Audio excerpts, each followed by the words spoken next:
Hi guys, this is Dr. Aeronautics, and I welcome you to the start of my Orbiter Spaceflight Simulator tutorials. This is the first, or I like to call it 0th tutorial, because we are and we're not going to the moon. The purpose of this tutorial is to teach that in space, things are not as they seem. In this tutorial, I will attempt to go to the moon. Where is it?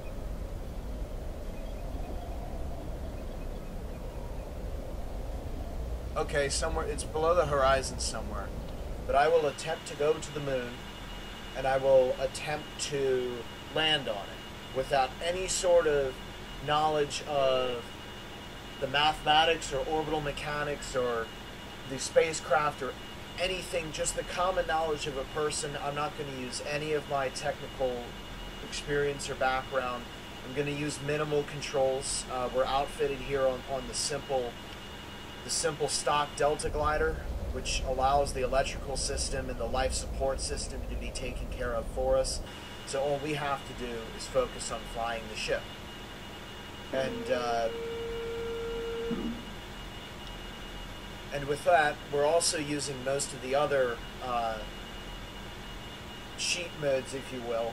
We have unlimited fuel, which means we will never run out of fuel. We will always have 10,348 kilograms of fuel, whatever the heck it is.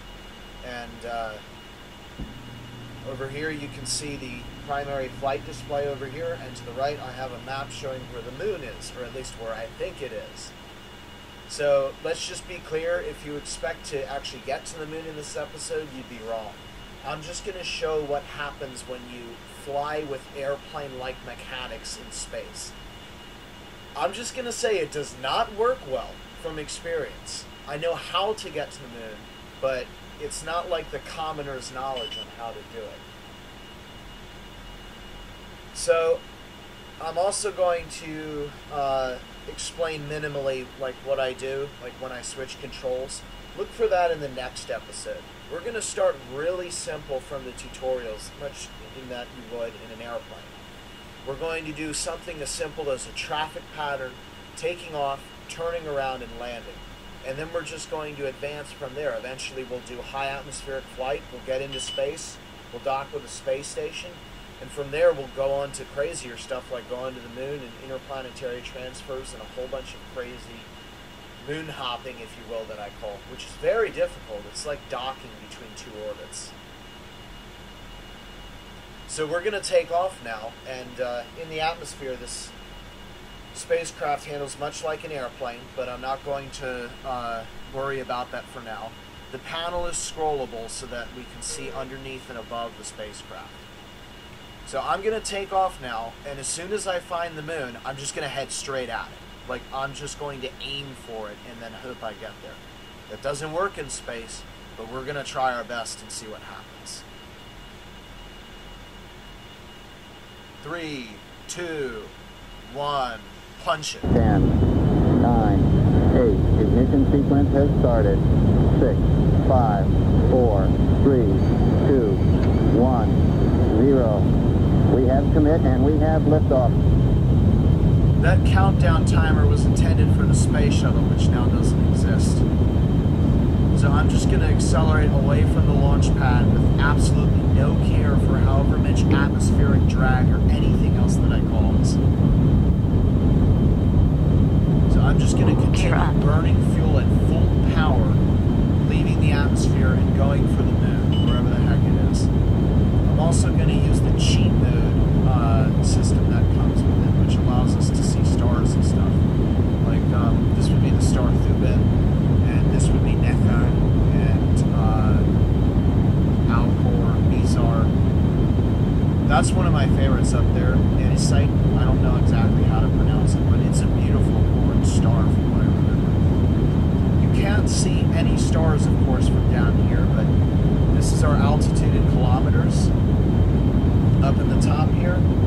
And when it gets in the vicinity of 20, right now it says 1.9, when it gets in the vicinity of 20, the stars will start to appear. And meanwhile, I'll just give feet call-outs, since I would imagine most people who probably use feet miles. So now we're at 10,000 feet atmospheric. This would be an outside view. We're heading northwest. To simplify things, I'm going to actually turn east. Again, with absolutely no regard for however many G's we pull, however much fuel we burn. I'm just going to leave the engine running the whole time. That's the other no-no in space, is that you can't let your engine run forever. But I'm going to do it anyway. Just because that's what it makes sense, right? When you fly an airplane, you have to leave your engine right. The answer is no with a spacecraft. But again, I'm showing you what not to do. And we're now at about 25,000 feet. I believe the bright star-like object above the left 10-degree line is Jupiter. I'm gonna say there's a 95% chance it's Jupiter. Could be Saturn, but I believe it's Jupiter. After all, it is the year 2001 in our simulation. Oh, it was Jupiter. And Saturn's right next to it, which should appear next. Oh! I've played this too much. We're closing in on 25,000 feet.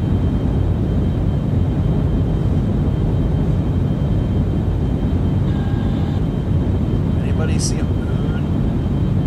I'm looking for a big moon.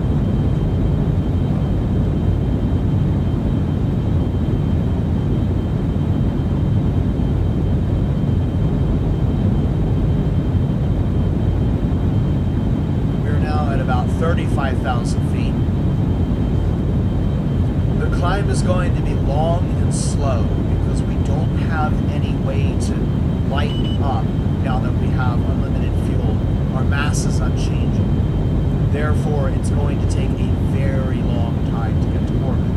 But I'm going to go ahead and... Oh, we're not going to orbit, never mind. We're going to the moon.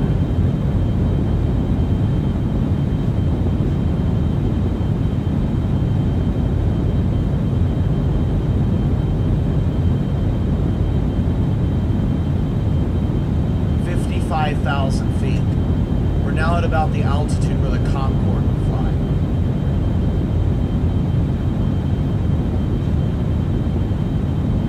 And we're closing on in about 70,000 feet now and 20 kilometers, which means the stars should start to appear. And there's 20 kilometers.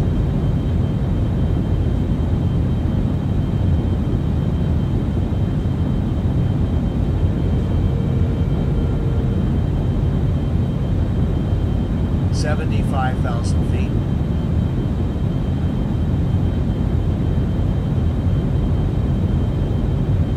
We're now at 2,270 miles per hour.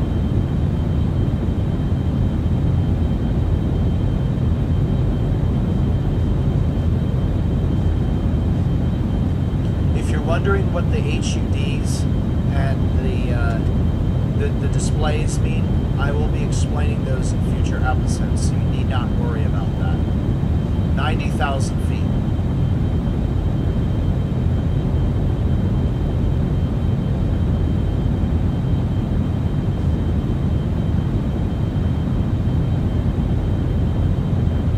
Because of our heavy mass, we're still only accelerating less than 1G.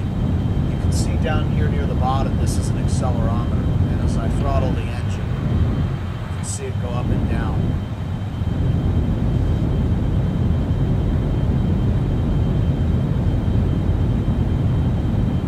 And we're going down again, so I'm going to pitch up. Again, with absolutely no regard for however many G's we pull. And I'm just going to leave the engine.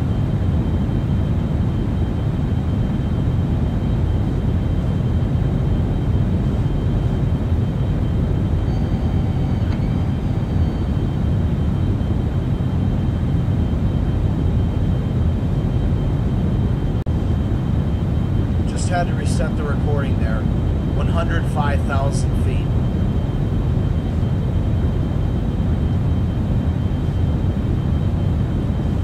One of the things that makes the Orbiter Spaceflight Simulator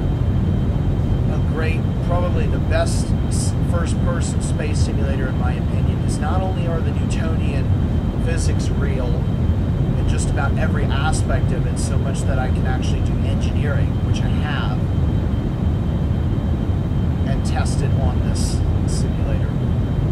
Of course, not professionally, but great what-if kind of thing.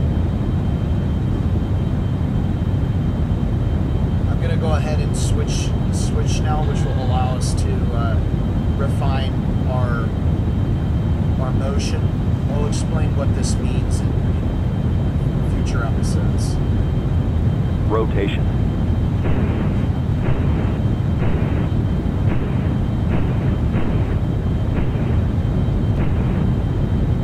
So the other great thing about this simulator is it offers real physics, real time, which means it literally takes years to get to the planets if you want to go to them properly, as I have. So in order to do that, Orbiter has built in a time acceleration ability, which will allow you to warp time forward. And the time warp that I'm at will be displayed above the FOV 32, as I recall. And to make things go faster, I'm going to go ahead and hit that key now. Each press of the key will accelerate time by a factor of 10, and there is a limit. So now we're moving faster. Well, not moving faster. Time is passing quicker.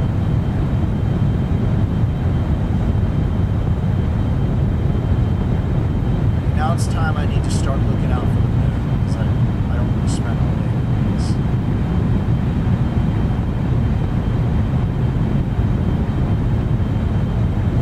Again, with absolutely no regard to what our trajectory is, I'm just going to face away from the Earth and then hope that I don't crash.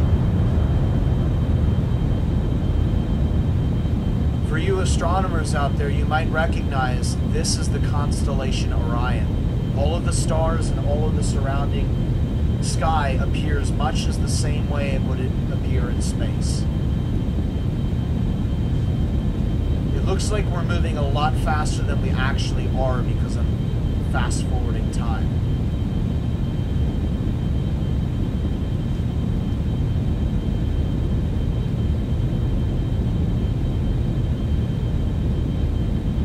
Come on, where's the moon? It better not be a new moon, even though I should still be able to see it because several stars would get blocked out.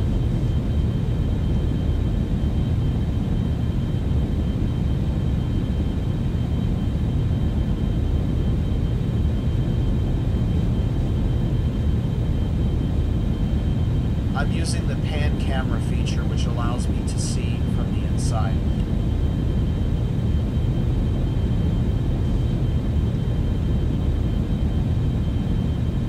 And I'm going to go ahead and go to regular time and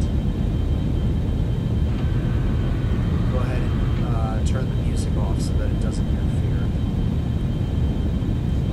with my talking. And this is from the outside. We're now in space. I'm not using any way to navigate, so I can't tell you where we are in space. I just know we're next to the Earth. Because after all we are is just an airplane that's flying in space. But flying would be the incorrect word. Okay, where the heck is it?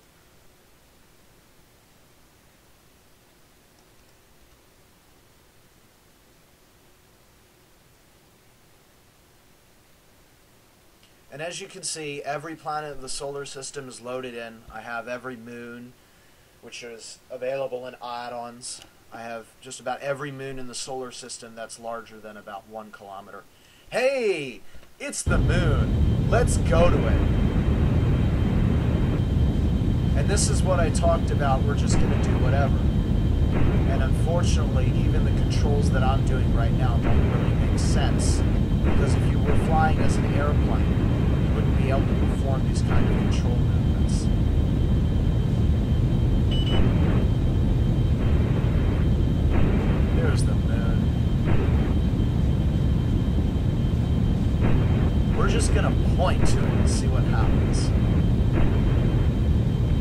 I'm going to accelerate time. Honestly, I have absolutely no idea where we're going to end up, but I do know that we are not going to the moon. It's possible we could land, or rather crash onto the Earth, or more likely we're just going to go out into interstellar space.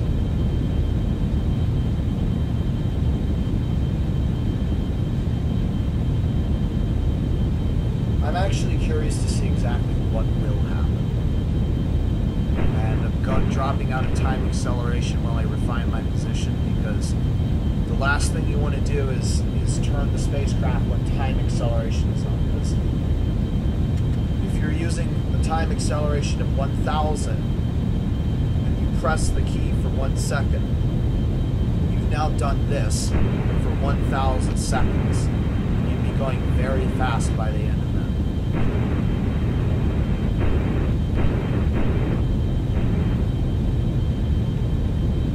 Okay, going up to 10 times, 100 times. This is 100 times normal speed, and I still have the engine on.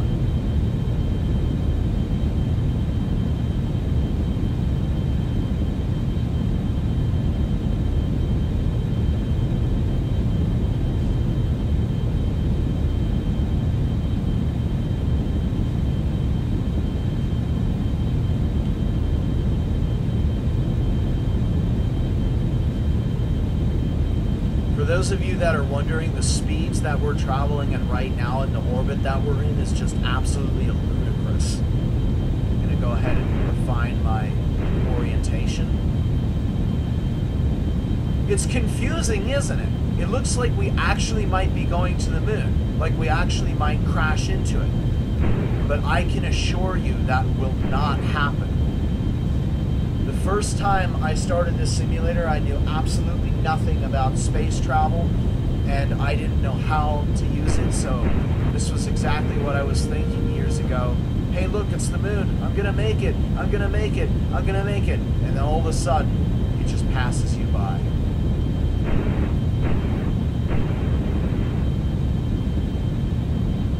In fact, we could not be more pass by, given this orbit orientation right now.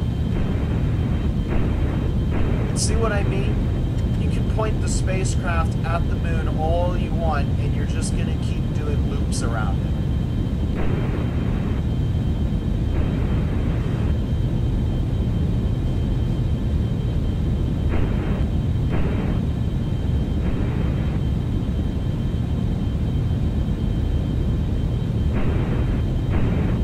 I could literally continue this for almost ever.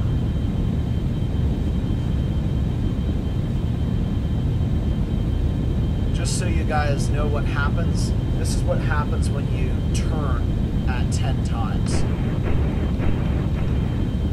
So you can see it's a lot harder to control the spacecraft under 10 times.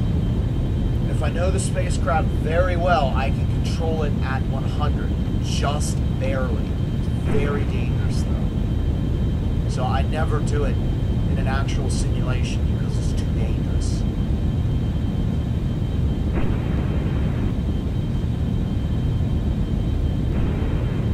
We've probably looped the moon 3 times now. If we go outside, use the exterior view, you can see what's happening. Oh dear, that's 10x rotation. Where did it go?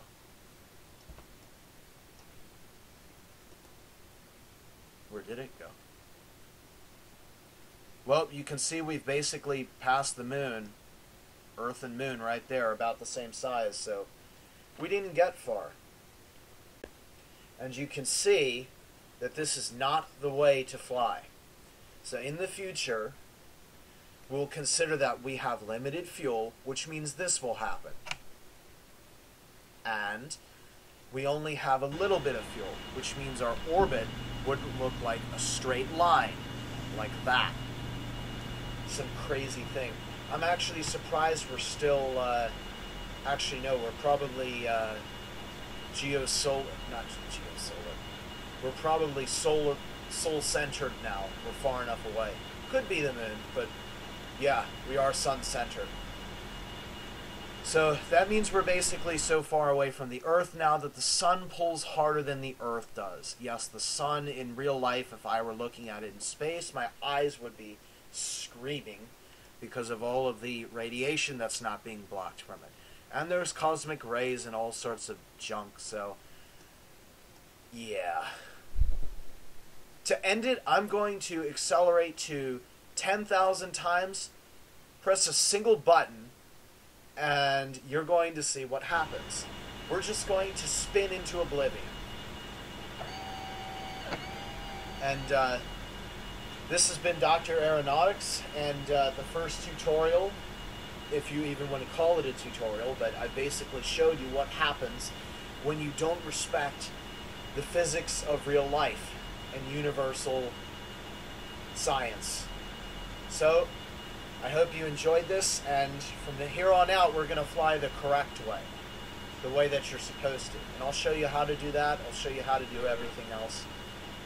Everything that makes sense and everything that doesn't make sense. I'll explain the mathematics behind it and all the crazy junk. And this will allow us to continue with the partnering Volts series, Norsden Land. And that way, when I get into space and start making all these crazy calculus equations and orbital transfers, you'll at least have some idea at what I'm doing, and I'm not just pulling math out of my talkus, or whatever you want to call it. So, yeah. Okay, so here's that crazy button press thing.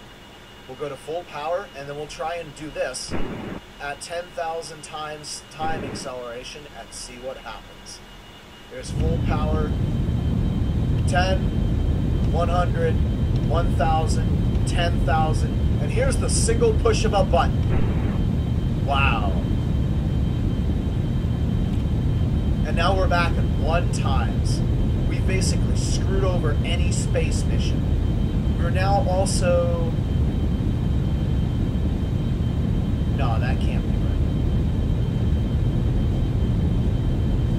Oh, no. Okay, 335 kilometers per second. We're going a little bit faster than 1,000th the speed of light, and if I go up to the top, you can see the rotational... are they offline? Yeah, they're actually offline. Maybe they got damaged.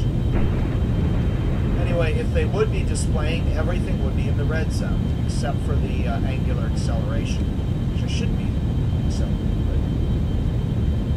I'm going to turn the engine off. And, woohoo. We're now in planetary hell. Thanks for joining me, and I'll see you guys next time. Bye.